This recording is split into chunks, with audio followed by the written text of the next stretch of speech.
านที่สองนะครับของประธานปีชานามสกุลอย่างว่าเป็นใหญ่ที่ว่านี่ประธานปีชาครับนามสกุลหนึ่งแล้ว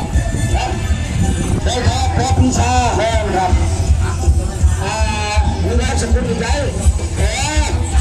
แน่นว่ะเป็นตีไม่มีกันครับภาษาลาว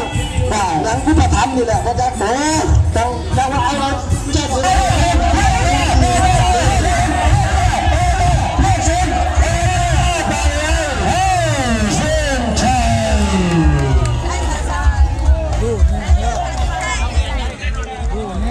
ขอบคุณนักกีฬาทั้งสองทีม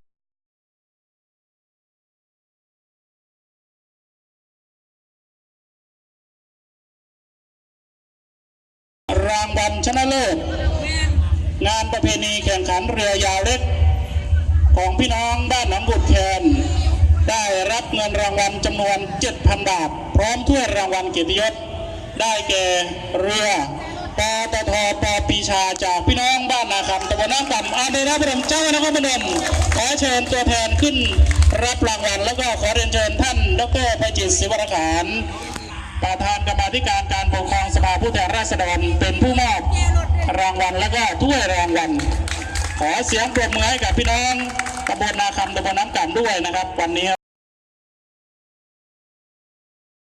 หลายสำนักข่าวนะครับหลายช่องวันนี้มาหลายช่อง